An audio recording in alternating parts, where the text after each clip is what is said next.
afternoon. We're just in the afternoon, aren't we? So I can say good afternoon.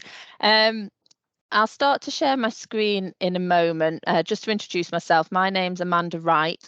I am head of Whole School Send, which is part of NASON. But prior to working for NASON, which I started full-time about 2 years ago, I was a primary school SENCO and senior leader. So my background is very much education. I'm going to talk to you today about the Universal SEND Services programme, which is primarily an offer of SEND-specific CPD for the school and college workforce. So I'm going to talk you through the different activities that we have available for schools and colleges to engage with. And obviously at the end, hopefully if you've got any questions, I will be able to answer them, or at least I will try. So I'm going to share my screen. I'm just going to move you back over there.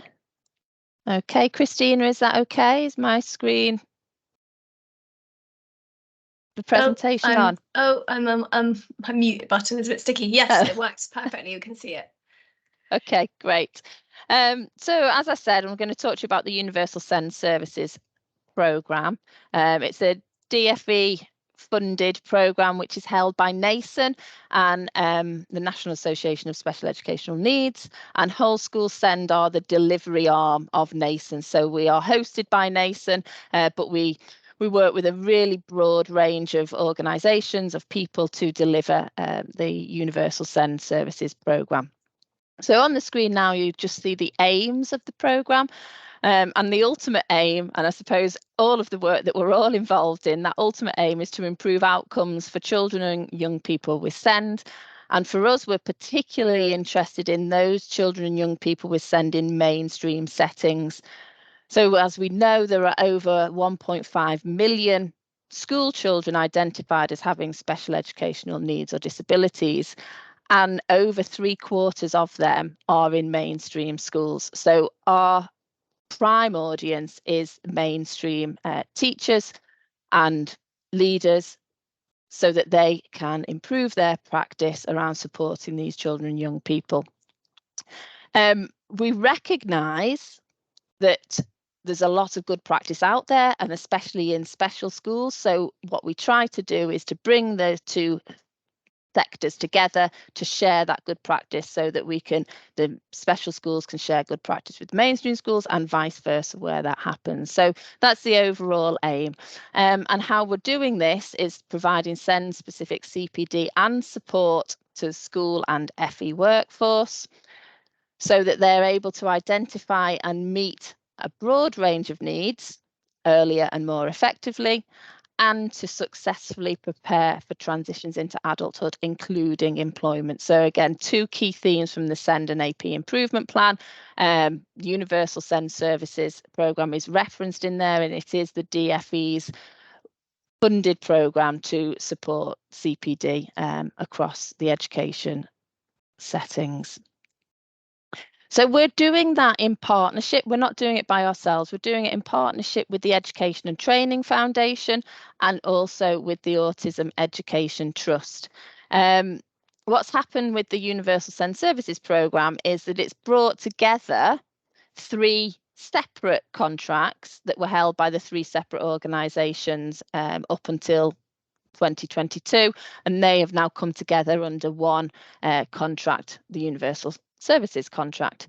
So just a little bit of information about the 3 organisations. So Whole School Send, we're hosted by NASON, and we're made up of a consortium of charities, specialist organisations, schools and individuals who all sign up to our aim of working together and sharing good practice to improve outcomes for children and young people with SEN. We delivered the DFE SEND Schools Workforce contract previously. And I think the jewel in our crown, which I'll share with you some further details on shortly, and some of you who are regional NHS leads hopefully might already know some of these people, but the real jewel in our crown is our regional team of SEND leaders. So across the country, we have 8 regions because we're working on the model that we started when we had the DFE SEND schools workforce contract, but we have 8 regions, and within each region there are 3 school-based SEND professionals. The majority of those people now are directors of SEND and inclusion in MAT. So they have really busy day jobs, but they work for us for up to 1 day a week, helping us deliver this programme. So that we've really got people who've got their feet on the ground. They're bringing us intelligence from the sector so that what we're delivering, what we're planning, is really meeting the needs that are out there. So I think that that's a great asset of the setup that we have. And what do? We provide CPD resources and school improvement for SEND. So the Education and Training Foundation are our partner in delivering the programme. And again, previously they held a FE specific CPD contract with DFE, and you'll see that they're the expert body for professional development and standards in further education and training. They're the largest professional membership organisation for post-16 practitioners, and their delivery under the Universal SEND Services Programme is through these, well, it's now 4 national centres for excellence in SEND. There's the 3 colleges, and NATSIP has now become a national centre for SEND, for excellence for SEND as well. And we're also working with the Autism Education Trust. Just some information about them. You may know already, they're a not-for-profit programme led by the National Autistic Society and Ambitious About Autism. And they promote and support partnerships in the education system to improve educational access, experience and outcomes for autistic children and young people. And they do that through offering training, practical tools and resources. So the 3 organisations are working together to deliver the Universal SEND Services Programme. So just a bit more information about our regional teams. There's 1 regional SEND leader and 2 deputies in each region. As I said, they're seconded 1 day a week to work for Whole School SEND. And a major part of their work is building and maintaining networks within their regions to identify the good practice, to share that good practice, and to help schools and areas to develop systems that are going to be sustainable beyond the life of the contract. So that's how we split. I know that that doesn't fit with the 9 DFE regions. However, we've looked at that, and our regional leads are aware of where there are differences and where local authorities fall into different regions across the 2 organisations. This slide just details the leads in each of the regions, their substantive roles, the roles they do by day, and their contact addresses. So if there's particular activities within your region that you're more interested in, please get in touch with these people. If there's things that you think they might be able to feed into that you're involved in regions, again, please get in contact with them.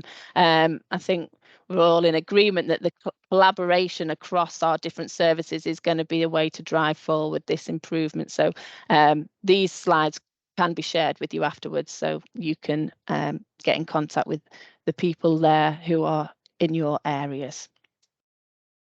Okay, so what I'm going to do over the next few slides is just to share a summary of the different projects that sit under the Universal SEND Services Programme. There's about 10 in total that Whole School SEND are delivering. ETF delivers some of their own, and the Autism Education Trust deliver their own as well. And between apart from the individual delivery strands, there are a number where we're working together to try to make that journey from primary school, secondary school, FE, to make it as seamless as possible, to improve transitions, to really make sure that everybody at every phase is taking responsibility for that key theme of preparing our children and young people for adulthood at every possible stage. So the first project that I'll talk to you about is the online SEND CPD units. So this is an offer for schools of short e-learning courses. They are aimed to be about 20 minutes in length. There's going to be 20 of them in total, and they're being developed over the 3 years of the programme. There are 8 available currently, and there are 5 to be launched next week. So there's 5 more coming very soon. And the purpose of these units is to support teachers, teaching assistants, anybody working in an education setting to address the most commonly observed barriers to learning, regardless of age, regardless of label or area of need. We're looking at those characteristics, those things that might be preventing our children and young people in schools accessing their education in the classroom that they are in. So they are, like I said, suitable for teachers and support staff. We're working with Real Group to develop these, and what you can see at the side is just a screenshot of how these units are developed. So each unit has a case study where an example or a scenario is presented to the learner, and when I say learner, in that instance, I'm talking about the teacher or the participant who's accessing the unit. That's the scene. It then goes through giving some background to the topic, and then there is some suggestions for exploring practice further and then embedding that in their own practice. What's really key to each of the units is that they all involve some young person or parent voice. So a really nice and engaging aspect of them is these short clips where we've got young people talking, or their parents talking, or teachers and education staff talking about actually what's made a difference to them and how practice has been adapted in schools and it's made a difference to their outcomes. So I think my next slide, shows the titles that we have available already. And then the ones that are coming very, very soon. So these have been developed through an expert reference group, which has consisted of a number of our consortium partners, specialist organisations. We also work with a young person's advisory group, and they were really key right at the start of developing these units to tell us actually what was important. And as a key quote that sticks with me from that group, one of the young people said that teachers need to know, it's about me, not my disability. So we've really tried to keep that as a key theme going through. We're not taking a medical model or medical approach to these units. We want to acknowledge that how schools can adapt, how environments can adapt to meet the wide ranging needs that children are coming with these days. Okay. To support these units, like I said, they are online. People access them as and when they wish to. So they're quite an individual experience. And then to really support and embed the learning, we're offering live networking sessions, discussion sessions, where people can attend once they have worked through the unit. So they can come and talk about the learning that they've had from the unit, things that they've tried at school, what's gone well, what may be some problems or challenges they've come across. And the sessions are designed to give that collaborative problem solving approach and provide that networking that actually is missing sometimes for teachers now. We've moved into this online delivery world. So these are opportunities to contextualise the learning and talk about the application from the units. So we've recently added to these something called a specialist spotlight. So we're bringing in education psychologists, speech and language therapists to come along to these sessions and just to provide that expert voice to the teachers and school and college workforce who are attending these. There's a rolling session of those across the year. So if somebody completes one unit and they've missed that live session, there will be another one available for them to book onto. Another offer that we have is some regular, more traditional webinars. So we're offering 4 of these each year, responding to the needs of the sector. Once the webinar has taken place, then the recording is available for access on the website. So you can see some of the previous webinar titles there on the screen, and our next webinar, which is on the 8th of November, is around Senko wellbeing and workload. And any of you who have contact in schools, I'm sure you'll recognise this is quite responsive to the needs of the sector at the moment. I think it's not just Senkos who are struggling with wellbeing and workload, but we're focusing this webinar for Senkos. Another project that we run is our professional development groups. We're now into the 3rd year of running these groups. We started this project under the previous contract. And this is where we bring together groups of around 10 practitioners. Most often they're Senkos, but we are getting some other school leaders and some class teachers and some MAT SEN leads attending these groups. So they are a group of around 10 practitioners, and they're supported by our regional leads to engage in SEN-based school improvement projects in their settings. So they have 5 meetings every year, led and facilitated by the regional lead, where the group come together. And throughout those meetings, they will identify a project in their school. They'll design a plan to go out and put that project into action.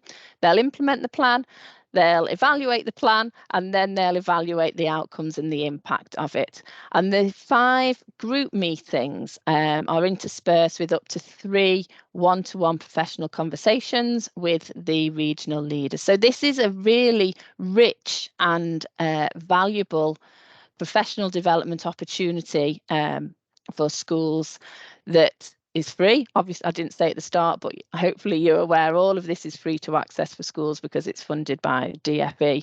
And we've now been doing this project for 3 years, and what we're finding is actually the changes that we can report from this small scale projects that happen through the professional development groups. We're hearing that they've been sustained and they've been increased and upscaled to have bigger impact across either the school or a sort of a multi-academy trust setting. So it's a really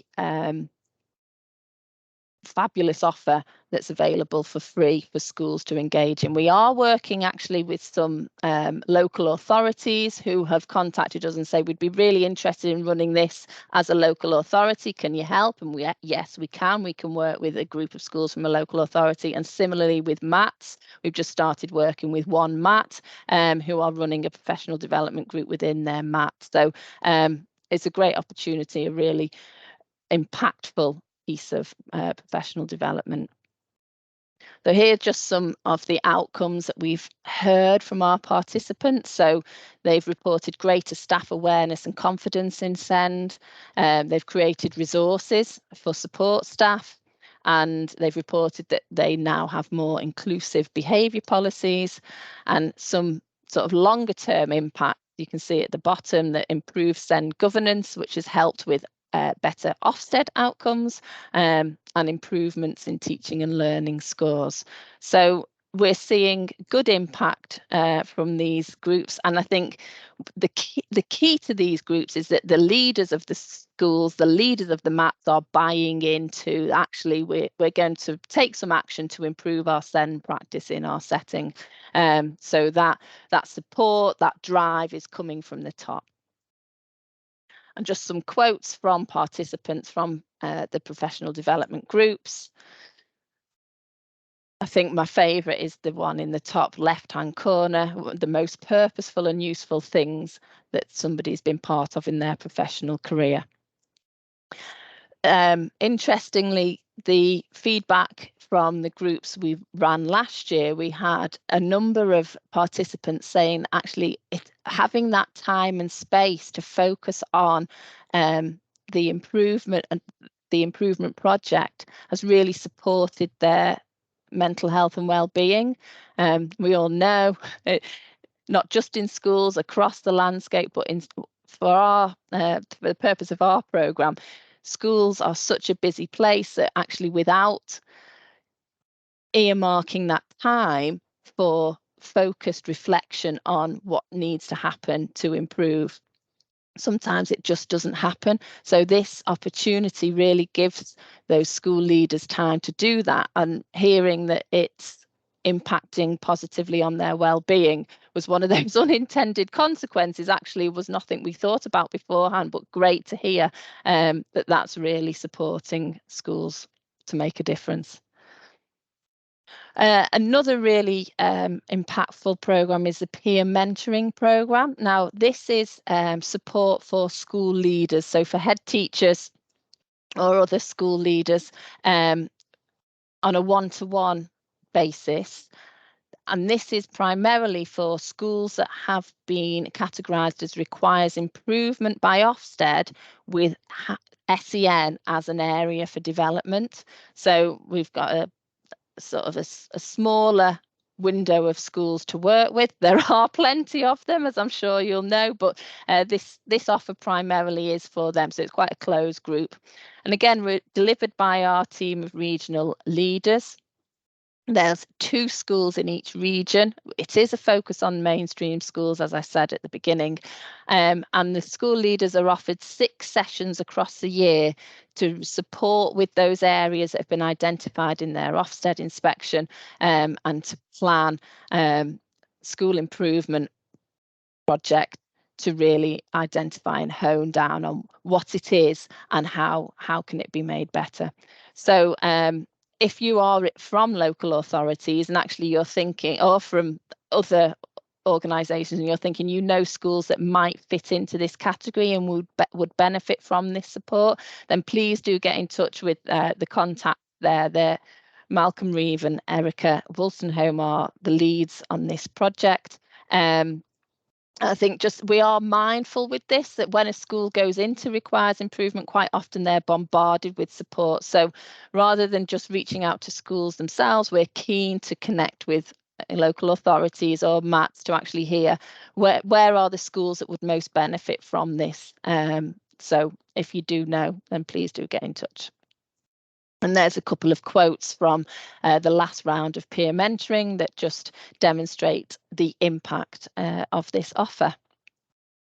You see a sharper focus on demonstrating well-matched learning and evidencing the progress of children with additional needs from one participant, and then another participant telling us that after the support they'd received, that they can now see how their curriculum is properly sequenced and well matched to pupils' needs.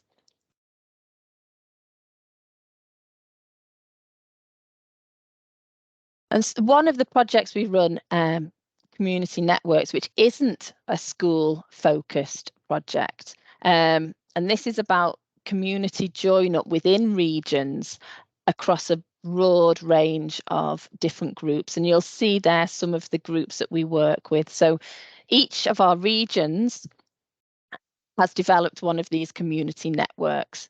It would be amazing if anybody on the call has actually been involved in that, because they've been called in, but if not, again, there's contact details there at the bottom. So these groups bring together local authority representation, employers, schools, FE providers, other PFA networks, parent groups, young people, to look at what are the gaps in preparation for adulthood in the area, and what could they do to fill those gaps, or what do they know that's happening elsewhere that can help fill those gaps. So there's a regional network in each region, which takes place 3 times a year. And then happening alongside or in conjunction with that is a national network forum. And we're hoping that the dialogue will move from the regional to the national and back. So if there's gaps identified in regions that actually the national network know of, national programs or national organisations or offers that can support them, that conversation is going both ways to try to identify where the gaps are and share the good practice in ways that they can be filled. There are 2 further projects which are subcontracted out. So these are both research-based projects. There's an action research and lesson study for SEND project that's being run by the University of Derby for schools to get involved in.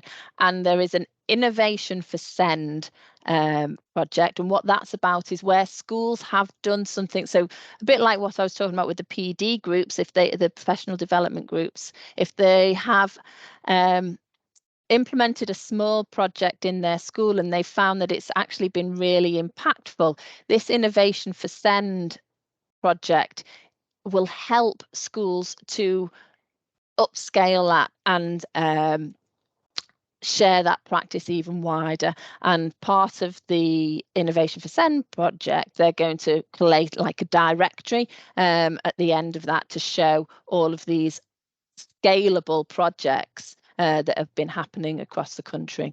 So again, more contact details on there if they are of interest to you. And I've come to the end. That's quite good timing because this leads us 10 minutes if there is any questions about anything that you've heard. So I'm going to stop sharing my screen.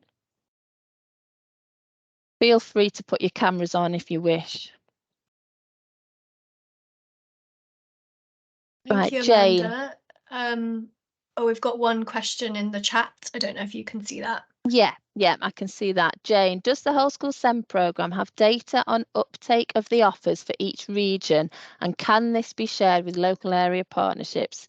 Yes, we do. Where, Jane, I can see you're from, looks like you're from Derby, so you'd be in the East Midlands, I presume. We do collect data on participation at a local authority level. So we are looking at how many people have accessed the units within each local authority. We're looking at how many people are going along to live sessions, going along to the webinars, how many people from the professional development groups from each local authority.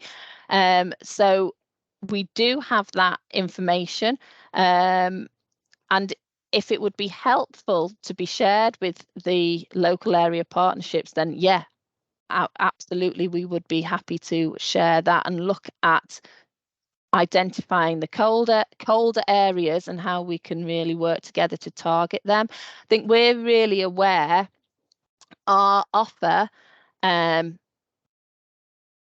is impactful, we get good outcomes, we get good feedback, but I think we are reaching the already converted a lot of the time. We know that we're going out to people who are nascent members who are already, or are nascent members because they're interested in making the world a better place for children and young people with SEND. And we know that our challenge is to get to those schools and school leaders where maybe the inclusive practice isn't the best. So we do collect that data and would be interested in sharing that and joining up to actually identify these cold spots and see where we can work together to improve their practice. I'll just put my camera on that. So that's a great answer. Thank you, Amanda. I really appreciate that.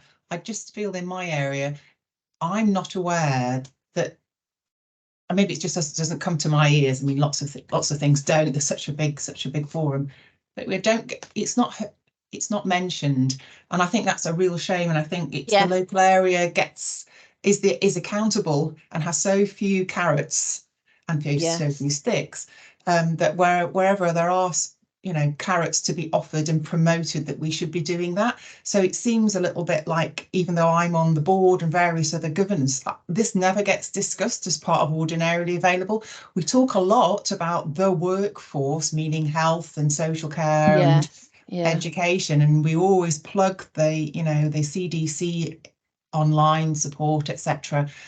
But we don't hear about this at all, and I think it's a real missed opportunity. And given that the accountability sits with the local area partnership, it seems a missed opportunity that the partnership aren't promoting these opportunities that are free, that are brilliant, absolutely brilliant. I'm sure that, I would never, the quality will be assured because it's all DFE funded. And actually, being promoting that and almost asking as part of our performance that, schools can evidence that they are taking stuff up, because otherwise what happens is it falls back on the local area to create its own, which seems such a waste of and duplication of resources. We've got so little to share that we can't really be reinventing the wheel when you guys have already you're on it. You've got it to a really high standard. So it just feels like an own goal here that we end up then trotting around speech and language therapists, trotting around EPs, trotting around guidance that effectively is already there. We don't have that resource spare to do it again and again. So if you have that data, I would really, I know we can ask for it, but I would almost feel like, is there not something also about sharing that, offering that data directly? Because then we can ask the awkward questions. We can say, so how come none of our schools are taking this up? How come, at those forums with head teachers that local authorities have or hope to have, we can challenge back to say, well, what are you doing and why?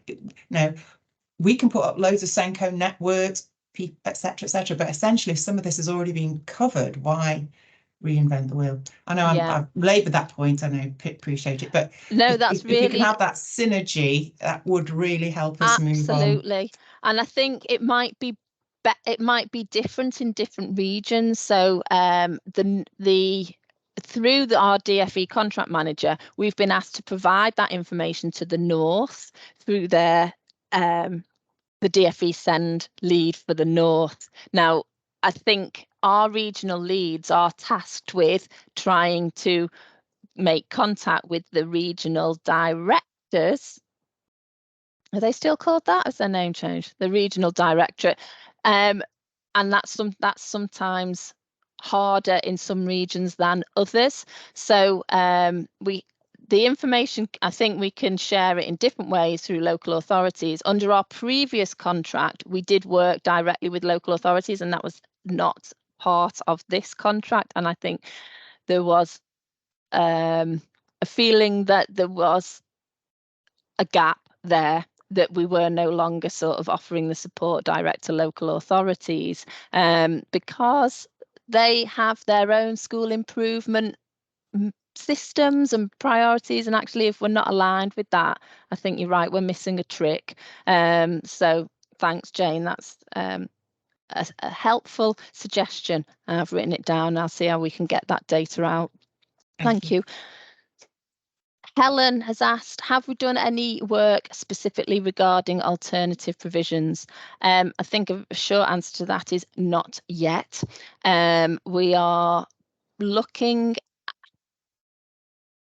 We know through our regional leads that there is a increasing practice at the moment for mainstream schools to be setting up their, I'm going to use inverted commas when I say alternative provisions. Mainstream schools are creating bases, provisions within their school, external to their school, which could probably be classed as alternative provisions.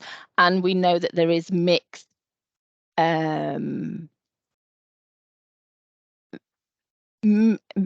mixed expertise in that area in the mainstream schools. And what is a risk is that schools set these up with the best intentions because they know that something different is needed for some of their children, but actually they haven't got the specialist knowledge, they haven't got the expertise to do it well, and these places might just become a holding ground, or at best a babysitting service for some of our most vulnerable children.